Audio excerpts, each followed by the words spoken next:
Oke, jadi hari ini kita masuk ke Vocalc sesi pertama. Ya, Vocalc sesi pertama kita gunakan, nah Vocalc ini kita ambil pilih yang Sage. Sage ini kita gunakan untuk menyelesaikan suatu persamaan diferensial. Ya, semuanya sudah masuk ke Vocalc. Ini tampilan Vocalc kalau pertama kali ya pasti kalian blank, kosong. Ibu belum share screen. Saya belum share screen ya? Oh, sorry. Saya udah pede aja. Saya udah pede, kirain udah share screen, sorry. Oke, sudah kelihatan screen-nya? Sudah. Oke. Jadi ini adalah, bentar saya geserin dulu ini. Apa namanya? Jadi ini adalah tampilan Vocalc ketika pertama kali Anda buka Vocalc versi yang ambilnya yang Sage. Tidak akan ada tulisan dissolve, float, Euler's method, atau dan segala macam, nggak akan ada ya. Itu karena memang punya saya aja. Harusnya punya Anda layarnya blank. Ya, ini adalah versi yang online. Oke, nah untuk sesi pertama ini saya akan mengajarkan Anda mulai dari nol ya. Di sini akan ada banyak menu dan seterusnya ya. Nah ini kalau tadi di Dimus pakainya Jupyter ada di sini ternyata ya, dan saya belum pernah pakai ya di Dimus. Oke, nah sama seperti pada umumnya suatu aplikasi kalkulator yang keren gitu ya. Sekali lagi ini bukan C, bukan bahasa MATLAB atau Python, sehingga di sini akan ada muncul banyak gitu ya, akan ada muncul banyak tab yang bisa kita pakai. Oke, ada untuk kalkulus dan seterusnya. Ini graf apa nih? Oke, mungkin kita nggak akan banyak pakai di sini. Oke, nah kemudian ini bisa kita pakai untuk mencari solusi ODE. Jadi karena kita di teori sedang belajar persamaan diferensial, maka kali ini kita juga bisa pakai Vocalc Sage ini untuk menyelesaikan persamaan diferensial, baik solusi umum ataupun solusi khusus. Jadi bisa dua-duanya. Keren kan ya, kita ngitung-ngitung pakai separable, pakai eksak nggak eksak, tiba-tiba ada produk Sage yang ternyata bisa memberikan kita kemudahan untuk menghitung itu. Lalu ada pertanyaan, buat apa Bu kita ngitung di kelas teori kalau di Sage-nya ada? Gitu ya. Nah, itu lain hal. Kita orang mat, kita belajar semua dari awal ya, sehingga kita tahu bahwa yang namanya Sage, yang namanya bantuan komputer itu sifatnya hanya untuk membantu, bukan untuk menjadikan kita blank. Kalkulator untuk penjumlahan kurang kali bagi itu memang ada, tapi kenapa kalian tidak boleh buka kalkulator dari SD? Ya, karena kalian harus tahu dulu konsep tambah kurang kali bagi, seperti apa, baru nanti kalau udah kuliah, hitungannya panjang lebar, statistik misalnya baru boleh pakai kalkulator. Oke. Saya akan mulai hal yang pertama. Kita akan coba-coba dulu, rencananya saya akan tunjukkan Anda, saya mau pakai modenya yang typeset output. Nah, typeset output ini gunanya buat apa sih? Mari kita lihat ya.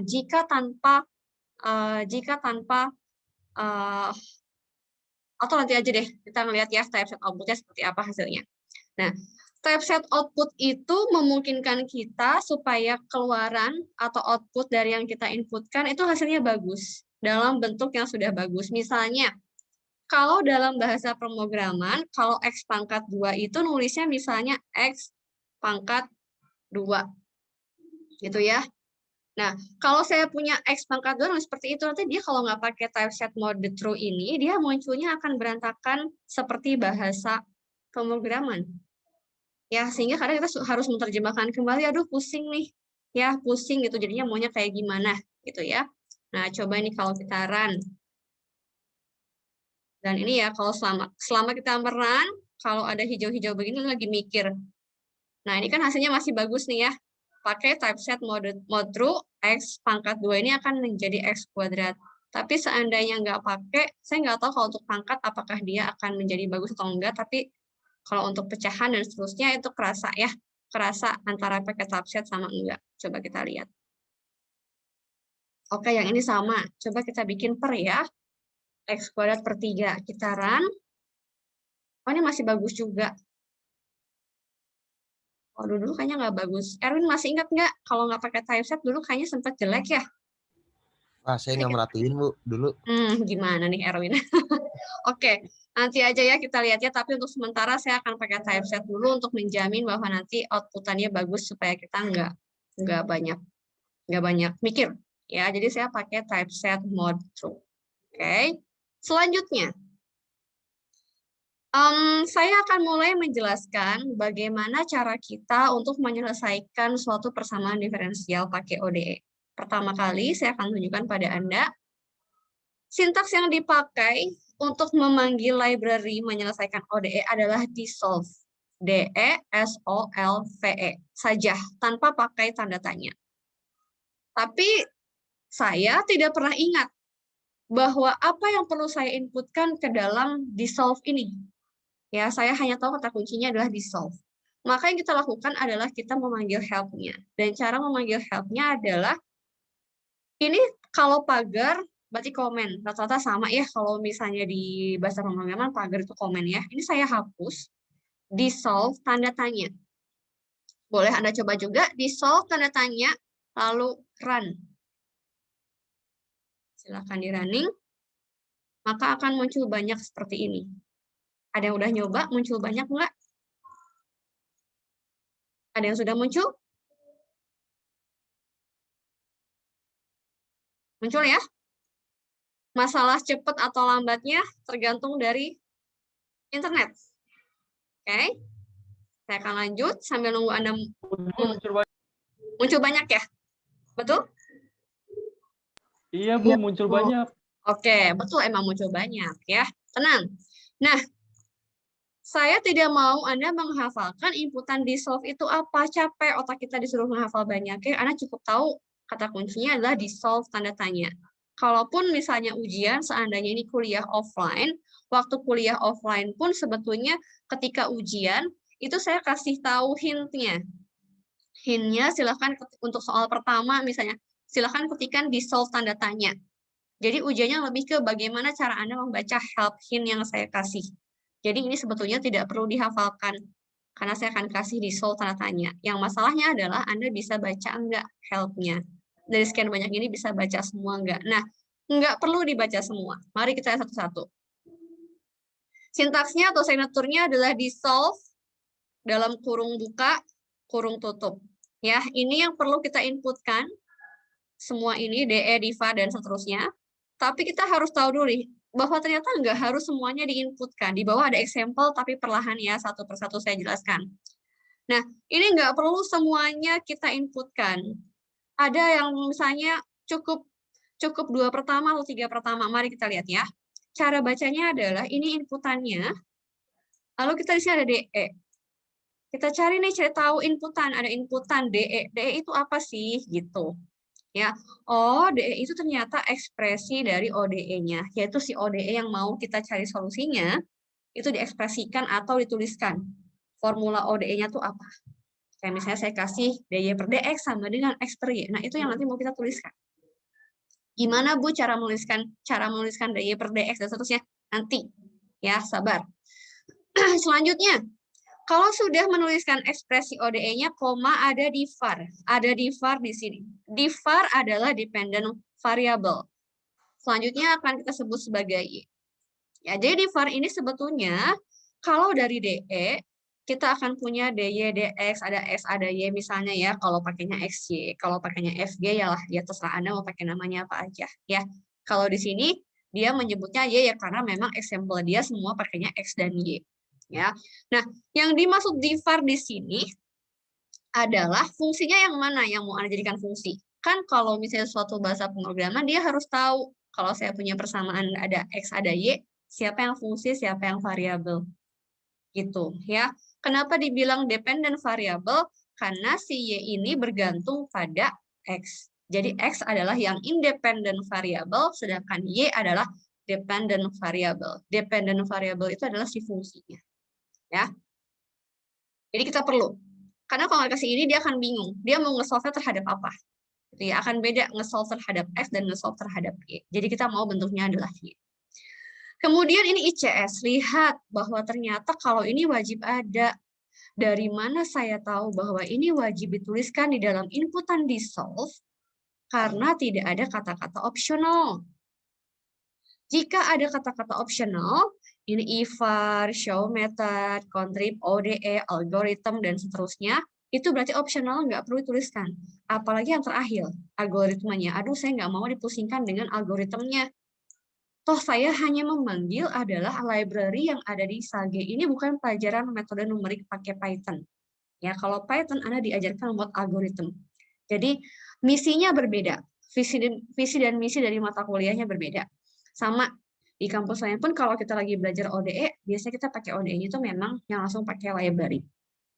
Oke, jadi saya nggak tahu kalau ada yang tanya misalnya apa bedanya Bu pakai Maxino, pakai FreeChas, saya nggak tahu. Oke, jadi ini kita nggak pakai. Maksud saya itu biarkan di dalam mesinnya Sage yang berpikir ya. Nah, jadi kalau misalnya ini ada opsional semuanya, maka berarti minimal supaya Sage ini bisa menyelesaikan ODE yang kita punya jelas, kita harus tahu ekspresinya dan harus tahu dependent variabelnya. ICS opsional. ICS itu adalah initial or boundary condition. Inisial itu dibilang inisial kalau X-nya 0. Jadi kalau misalnya kayak Y0 sama dengan 2, Y0 sama dengan 3, itu namanya initial condition. Kalau boundary condition, nggak harus Y0. Boleh Y2 sama dengan sesuatu, Y3 sama dengan sesuatu, dan seterusnya. Ya. Nah, ini ternyata bisa kita pakai untuk orde berapapun ya. Tapi untuk hari ini saya akan pakai untuk orde 1 dulu aja, karena kita teorinya belum sampai ke orde 2. Ya. Nah, untuk ODE orde 1, Anda tinggal menuliskan siapa X-nya, siapa Y-nya.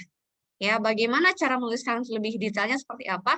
Kita harus menuliskan dulu nilainya X-nya, baru nilai Y-nya. Ya, jadi X-nya dulu berapa, Y-nya berapa. Jadi kalau ada syarat Y0 sama dengan 3, maka tulis dulu 0-nya, baru 3-nya. Gitu. Di inputan di mana? Setelah di var, yang ini. ICS-nya sama dengan apa? Ya, dah. Itu minimalnya adalah itu. Ya. Kemudian IVAR ada optional independent variable dikasih nama X. Ini mungkin akan lebih terasa manfaatnya mungkin kalau kita punya parsial. Ya kan kalau sekarang ODE itu hanya fungsi satu keubah.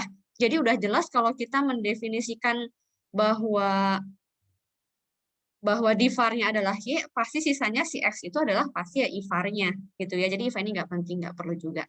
Yang show method-nya itu nggak perlu ya. Dah, sekarang kita ke example. Example-nya ya, memang kalau untuk kode untuk memanggil menyelesaikan ODE-nya kita cukup pakai dissolve nih. Ya, cukup pakai dissolve dan seterusnya, tapi ternyata kita juga di awalnya perlu mendeklarasikan dulu sama sih. Hampir semua bahasa pemrograman kita harus mendeklarasikan dulu tuh siapa X, siapa Y ya.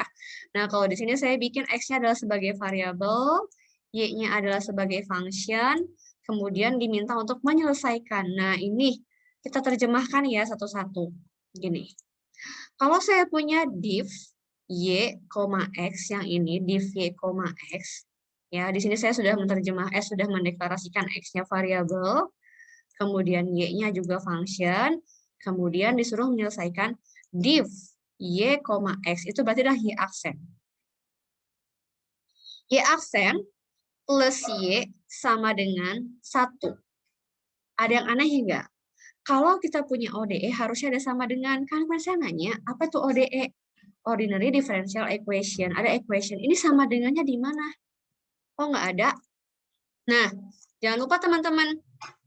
Jadi DE-nya itu pertama kita harus bikin supaya persamaan ODE-nya sesuatu sama dengan 0. Ya, jadi kalau boleh saya terjemahkan, yang ini itu adalah Y aksen plus Y min 1 sama dengan 0. Atau boleh Y aksen sama dengan 1 min Y. Gitu. Jadi ini nggak ada sama dengannya. Dalam soal sesungguhnya adalah ada sama dengannya, ya, ada sama dengannya. Tapi kemudian setelah itu diinputkan ke Sage-nya, yang diinput ke Sage-nya adalah buatlah salah satu ruas menjadi 0. Buat salah satu ruas menjadi 0. Ya, jadi yang 0-nya nggak diinputkan ke dalam Sage. Diselesaikan terhadap siapa? Kita mau menjadi Y. Y-nya yang fungsi. Ya, maka yang ini adalah outputnya. Nah, ini kalau nggak pakai typeset, mode true, yang muncul di layar vokal kita adalah yang seperti ini. Tapi kalau pakai typeset jadinya bagus. Nah, untuk pertama kali coba-coba, saya tidak akan ambil soal dari diktat, saya akan coba mengcopy ini. Kita copy ya. untuk memastikan kokal kita ini jalan atau enggak. Tapi karena saya capek ini mengganggu, misalnya ya panjang banget, ini saya tutup lagi, itu saya copy ya. Udah saya copy, ini tutup aja dulu, Anda bisa klik di sini, tutup ya. Lalu saya bikin ini tadi, oh dia ke ini lagi ya, berarti saya jadikan sebagai komen dulu ya. Saya komen dulu supaya nggak muncul. Nah ini, expire, jangan lupa. Tadi saya mengcopy di catatan, maksudnya sage.2 adalah inputan di sagenya apa, ya, yang di sagenya apa. Nah, ini saya tunjukkan. Masih muncul, ini saya lupa belum delete. Oh ini, karena belum di run dari awal ya. Saya mau hilangin dulu help, mungkin kalau Anda helpnya serasa mengganggu, helpnya bikin di bawah aja, dibikin di bawah kerjaan kalian ya. Nah gitu. Oke, saya akan coba run. Oke, saya akan coba hilangkan dulu typesetnya. Kita lihat apa yang terjadi kalau nggak pakai typeset. Ketika di run, hasilnya seperti ini. Oh, bagus nih sekarang. Apa karena udah diperbaharui ya, saya nggak tahu. Terakhir kali nyoba sih nggak begini. Udah bagus nih. Nah, ini adalah solusinya. YX kita sama dengan C plus E pangkat X dan seterusnya. Ini solusi umum. Kenapa yang muncul solusi umum? Karena di sini saya tidak memberikan syarat apapun. Saya nggak kasih syarat. Gitu. Ya, oke, sekarang lanjutkan. Kalau misalnya dikasih syarat, ya, kalau saya misalkan kasih syarat, misalnya saya kasih syarat, ini menghitung apa ya? Tadi saya kasih ini ya, saya kasih catatan, ya. Misalkan ODE-nya ada tulisan unstable internet saya, masih muncul nggak? Masih bagus nggak internet saya? Chat. Boleh dicat, tadi suara sini nggak terlalu bagus. Masih ngelag banget, Bu. Oh, masih. Oke. Masih lancar ya. Nanti kalau nggak lancar, mohon di chat ya.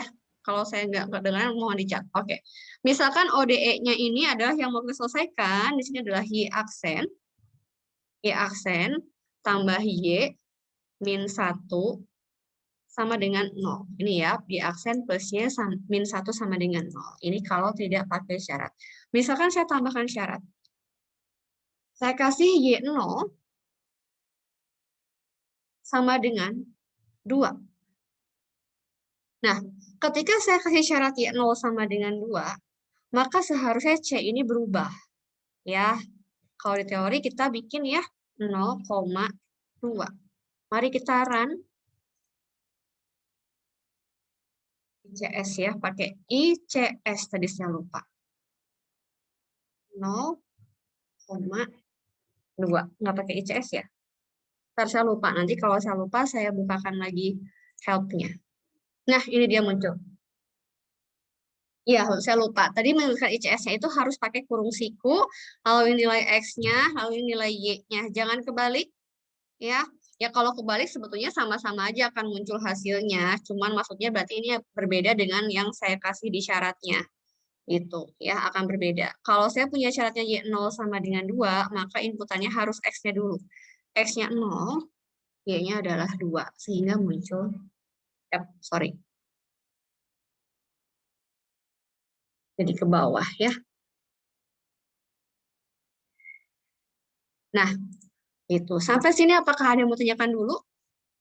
Jadi kita capek-capek ngitung, pakai teori ternyata di sini bisa dapat. Ya, dan kita bisa ngeplot. Ya, kita bisa ngeplot solusi ini. Gimana caranya ngeplot? Ada yang ngecat sebentar. Bu, cara ngilangin yang munculnya banyak. Oh, yang tadi help-nya maksudnya Ricci, cara menghilangkan help-nya mungkin Ricci boleh kasih tanda pagar dulu nih. Karena kalau misalnya cuma diginiin tutup begini. Udah Bu, tapi tetap keluar gimana? Oh, keluar. Di run-nya boleh dimulai dari nomor pertama. Coba Ricci. Ricci mau share screen? Coba dulu Ricci. Dari 1 langsung di run. Anda cukup mengklik yang nomor 1, nggak usah diklik satu tiap nomor ya. Klik di baris yang pertama, langsung di run semuanya. Hilang nggak Ricci? Sabar Bu, lagi dicoba. Oke, siap. sambil menunggu Ricci mencoba. Nah, ceritanya saya kan mau mengeplot ya, mau ngeplot. Kalau misalnya mau ngeplot, ada dua cara di sini ya sebetulnya mau ngeplot ini. Coba kita pakai plot. Bisa Hilang, Ricci? Hilang? udah hilang. Hilang, Oke, mantap. siap hilang. Nah, ini pengalaman saya beberapa kali pakai Sage ini kadang-kadang apa yang ada di Sage nggak sama dengan apa yang di pikiran kita ya. Maksudnya kita merasa sudah mendelet, jadi dia memang harus dari awal lagi Ricci. Gitu. Kalau misalnya nggak dari awal lagi dia bingung kayak seolah-olah nggak ngebaca yang awal-awalnya gitu ya. Jadi kalau kalian menemukan hal yang sama seperti Ricci, boleh dirun dari awal lagi. Ya, misalnya plot, kita nggak tahu nih caranya ngeplot ya, nggak tahu caranya ngeplot, maka yang kita munculkan adalah boleh plot tanda tanya. Ya, boleh plot tanda tanya. Mudah sebetulnya. Tapi kalau untuk ini misalnya, karena saya sudah menemukan rumus ini, pangkat X hasil solusinya ya, misalnya saya simpan di P. Sama lah ya kayak yang lain, bahwa ini saya mau menyimpan suatu hasil CD solve ini saya simpan di P, gitu ya. Kemudian saya pakai plot dalam kurung P. Sebentar. Saya agak lupa untuk ngeplotnya. Saya pakai tanda tanya lagi deh. Saya run dulu. Di kalian lama nggak muncul hijaunya? Kalau di saya begini tuh. Kok saya juga lama ya? Halo, saya nge-lag nggak? Enggak, Bu. Oh, Aman. oke. Muncul.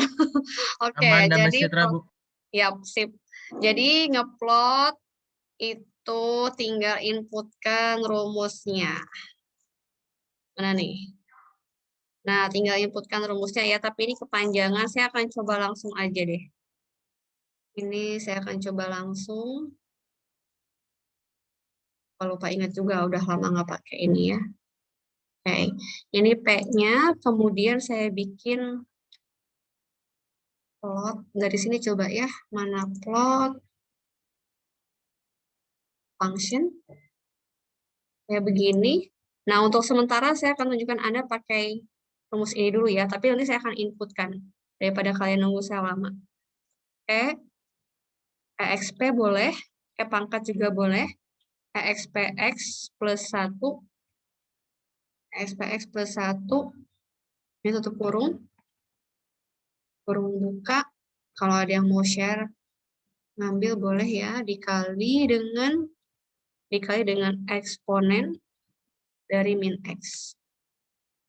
Min X ya, ininya adalah kita mau lihat X-nya dari berapa sampai berapa ya, ini bebas boleh diganti-ganti.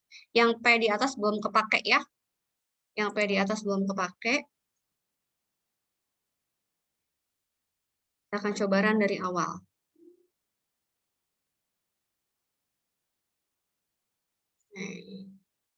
Nah, jadi akan muncul plotnya. Tapi ini sama sekali nggak efektif. Nggak efektifnya karena di sini di dalam plotnya saya malah menginputkan rumus yang saya peroleh di sini. Ya, sebetulnya ada cara. Boleh mungkin kalian sambil coba-coba. Saya juga sambil coba-coba dulu untuk menginputkan ya. Kalian coba-coba nanti bahasanya ke saya. Ini apa nih? Cancel. Muncul sesuatu ya. Oke. Saya itu kan harusnya ngikutin yang Ibu tampilin, harusnya layarnya sama ya. Kenapa di saya error ya, Bu? Oh, error. Sebentar. Saya akan stop. Mau share screen-nya ke saya? Boleh, Bu? Boleh, bentar ya, saya pakai pause recording dulu, capek. Oke, saya share screen lagi ya. Nah, teman-teman. Jadi kalau tadi yang pertama, saya ngeplotnya dengan cara, ada dua cara. Saya ngeplotnya dengan cara, saya tunjukkan dulu hasilnya. Sebentar ada yang ngechat. Ibu tadi nge-lag. Sekarang masih nggak? Sekarang Aman. masih? Aman, oke. Aman. Ya, siap. Oke. Nah, gini ya. Jadi Jadi tadi error ya, Bu? apa? Baterai penuh, baterai mah sudah penuh. Ya, bisa lanjut? Aku error maksudnya, Bu. Aku yang error. Oh, enggak ada Kan error. nggak bisa nunjukin grafiknya, Bu. Oh, Anda atau Kan saya? saya maksudnya, Bu. Ah, gimana? Sampai Saya, coba ngomong. Bu. Oh, kamu nggak bisa. Halo? Siapa tadi ini yang bicara? Sini dengar saya. Halo? Ada yang... grafiknya nggak bisa. Oh, Anda grafiknya nggak bisa. Iya, Bu. Oh, Anda mau share Bu tadi screen? nge-lag, Bu. Oh, saya nge-lag, ya ampun. Oke, maaf. Oke. Iya, bener. Sama dia nggak bisa jalan, Bu. Punya Ricky nggak bisa jalan. Oh, oke. Mau coba share screen? Ya, Bu. Oke, silahkan. Bentar ya. Saya stop share. Kemudian, ini siapa? Ricky Rivaldo. Ya, Bu. Oke, silahkan Ricky. Boleh.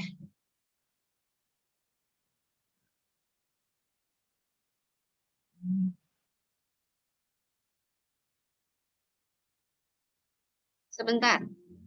Fungsinya YX keluar betul. P-nya. Oh, show-nya pakai dalam kurung. Belum ada itunya. Dalam kurung Q, kamu? Iya, show-nya dalam Ini. kurung Q. Iya, betul. Coba. Nah, Oke, Bu. keluar. Oke, Bu. Oke, silahkan di stop Terima kasih. screen-nya. Ya, Bu. Kasih, Bu. Oke, bentar ya, ini ada yang bertanya nih, Bu, yang di bagian plot, sebentar. Bu, yang di bagian plot, yang isinya X-nya min 2,10, itu 10-nya batas ya, Bu? Nah, jadi bukan syarat batas. Saya mulai dengan share screen saya ya, sebentar. Lumayan nih ya, multitasking laptopnya lumayan nih. Oke, saya ulang. Saya lebih suka yang plot, terserah Anda ya, plot itu yang diinputkan boleh Anda menuliskan ulang rumusnya, tapi menurut saya ini merepotkan. Tadi ini saya menuliskan ini hanya karena saya lupa gimana caranya ngeplot gitu ya. Nah, jadi akhirnya ini saya hapus aja, karena nanti kalau misalnya hasilnya berupa yang aneh-aneh lagi, harus ketik ulang kan capek. Ini saya hapus. Pertama, daripada plot P nanti pusing, mendingan kita tampung dulu di suatu tempat, supaya kita bacanya nggak pusing. Ya, jadi maksudnya adalah si hasilnya apa yang kita hitung, apa yang solusi dari ODE-nya kita tampung dalam suatu tempat, saya kasih nama P. Apakah harus P? Tidak, bebas ya, nggak usah P juga nggak masalah. Kemudian setelah hasilnya ditampung dalam suatu tempat P, panggillah si P untuk diplot. Coba deh kalau Q ini dihapus, cuman plot P, saya pernah nyoba itu nggak muncul. Ya, jadi saya cuma bilang ini plot P, simpan satu tempat, baru show-nya dalam kurung Q. Kemudian, tadi ada yang nanya, ini 02, oh tadi yang 0210 itu udah saya hapus ya, tadi kalau nanya 0210, itu 10-nya itu sebetulnya batas X, X-nya itu mau dari berapa sampai berapa, tapi kalau di sini nggak ada. Nah, ini kan Q, nih show Q ya, coba kita otak-atik ya, kalau plot P-nya misalnya X-nya dari, misalnya kita mau min 2 deh, min 5 ya, min 5 sampai 5. Coba-coba aja, trial and error. Ini, nah muncul nih teman-teman. Kalau bentar ya, sebelum saya tunjukkan grafiknya. Plot P, min 5,5 itu maksudnya adalah saya mau melihat hasil akhir ODE-nya dalam bentuk plot, tapi X-nya saya mau batasin dari min 5 sampai 5. Sedangkan kalau saya nggak kasih batas, nanti dia mengira-ngira sendiri menurut si Sage-nya lebih enak menampilkan dari berapa sampai berapa. Apakah harus simetris? Enggak. Kalau misalnya kita mau bikin ini, saya tuh nggak berani ya kalau pakai online, kasih angka yang gede-gede, takut nge-lag gitu, maksudnya takut mikirnya lama. Jadi misalnya saya kasih 20. Gitu. Kalau lagi ngajar nggak berani yang banyak-banyak. Tapi kalau lagi sendiri nggak sambil online, berani. Nah, lihat kalau sampai 20. Ini muncul hasilnya. Bisa semua sampai muncul? Bisa nggak? Bisa, Ibu. Muncul, Bu, muncul. Saya, oke. Nah, jadi di solve ini adalah cara kita untuk memanggil library yang ada di Sage untuk menyelesaikan ODE. Sekali lagi jangan lupa silakan ODE-nya ditulis ke dalam bentuk salah satu ruasnya dibikin 0, lalu kita tuliskan ruas yang tidak nolnya. Ya, jangan lupa pakai syarat dan seterusnya. Tentu saja hanya bisa diplot ketika ODE yang kita punya ada syaratnya. Ya, selanjutnya kita belum ke Euler sama belum ke runut Kuta ya. Ini mungkin buat minggu-minggu berikutnya ya. Nah, sekarang saya akan ajarkan Anda untuk plot slope field. Ya, plot slope field. Ini maksudnya adalah medan gradien. Kalau gradien itu berarti apa? Turunan kan ya, y-aksen. Oke, turunan y-aksen.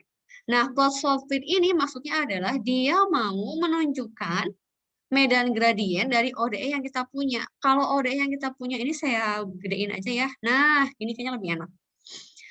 Kalau misalnya ODE yang kita punya Y aksen plus Y min 1 sama dengan 0, itu boleh saya tulis misalnya ODE, saya enter aja ya.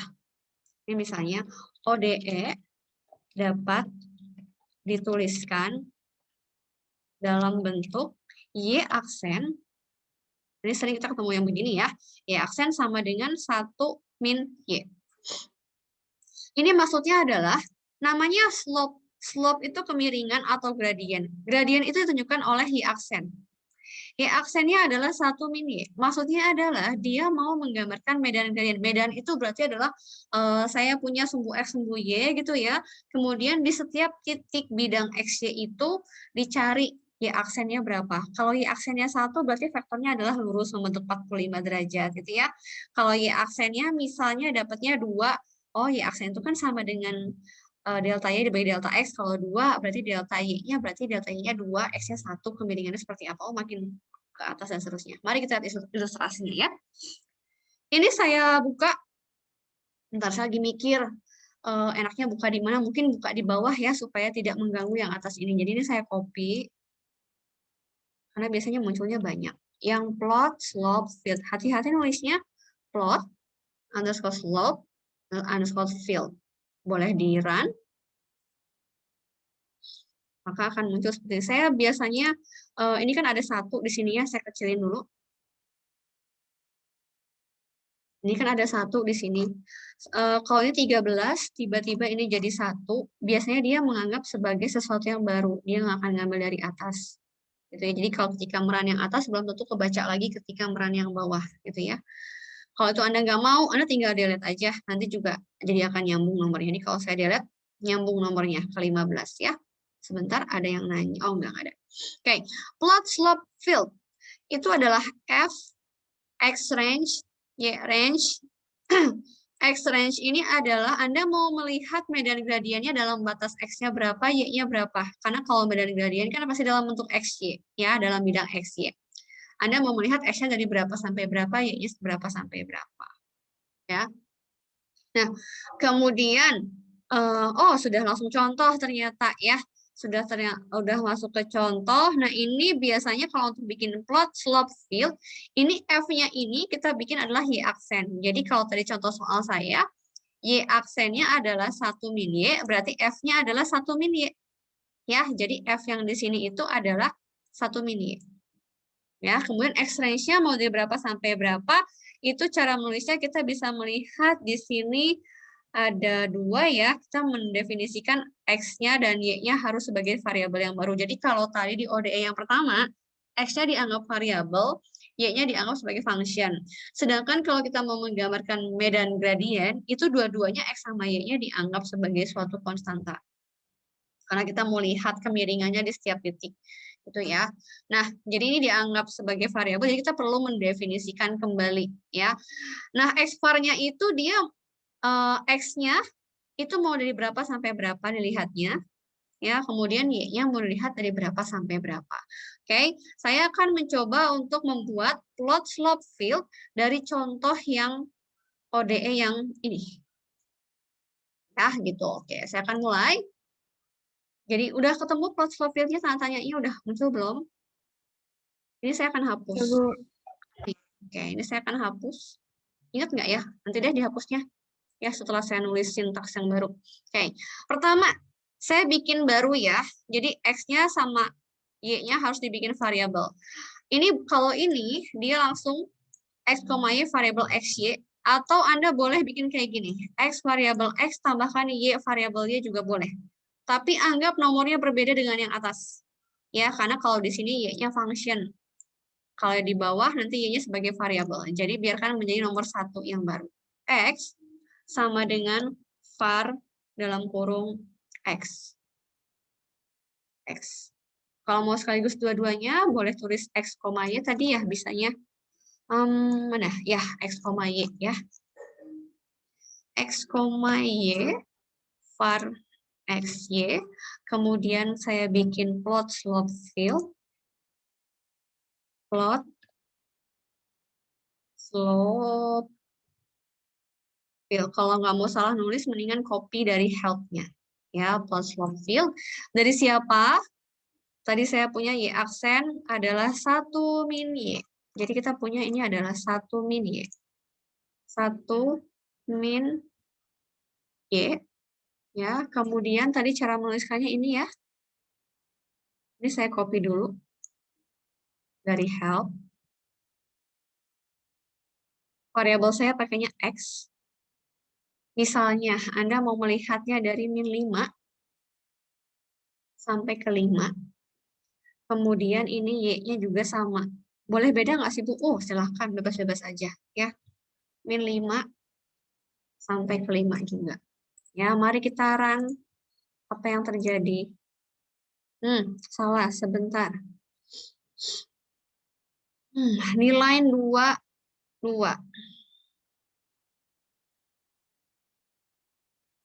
Plot slope field. Bentar ya.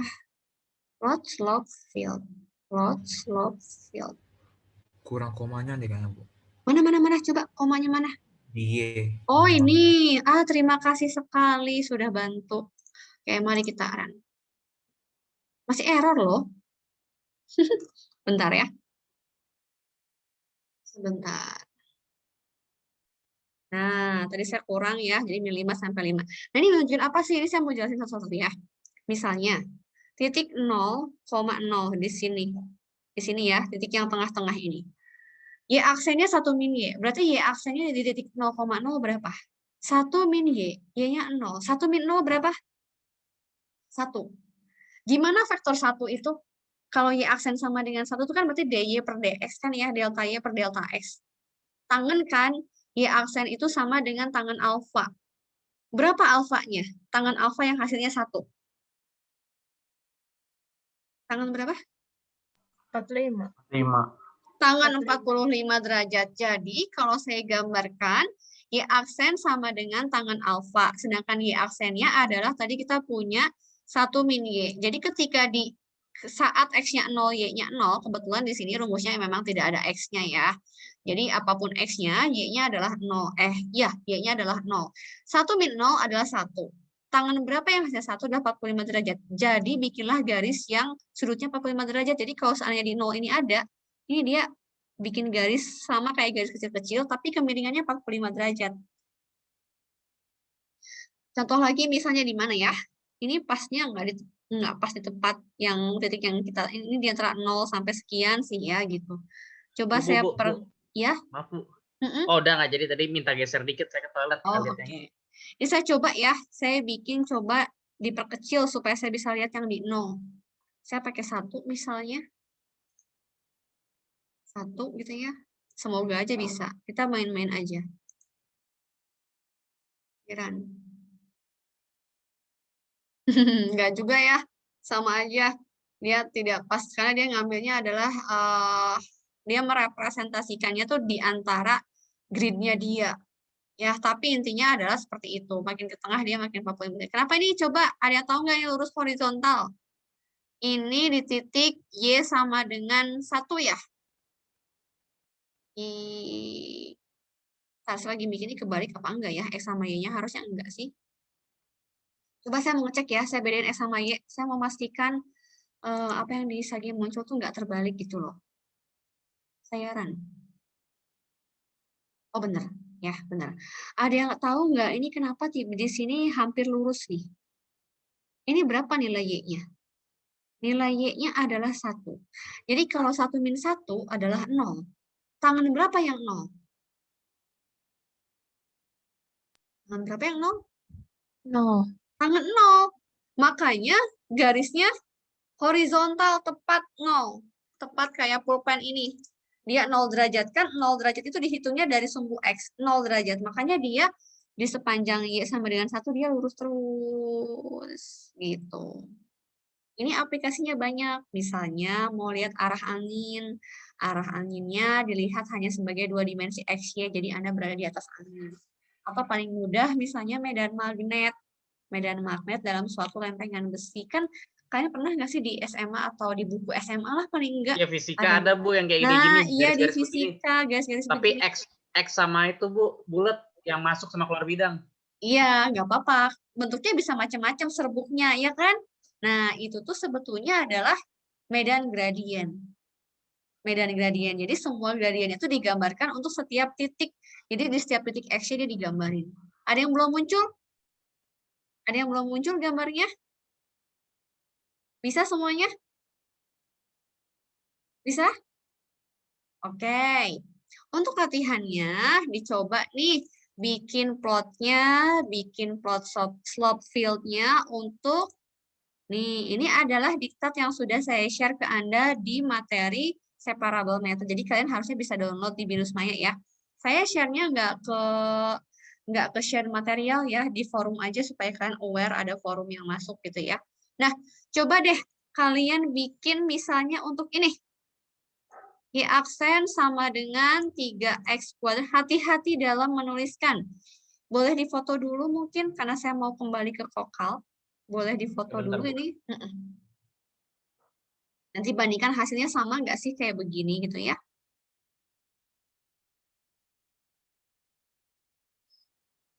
Sudah difoto? Udah saya foto, Bu. Oke, yang sudah difoto ya semua. Nah, silakan pakai soal ini. Saya juga mau foto karena saya juga mau coba-coba di Kokak ya. Saya foto dulu. Oke, silakan Anda coba-coba di Kokak. Kemudian ini saya pindah ke Kokak. Saya juga akan stop recording-nya.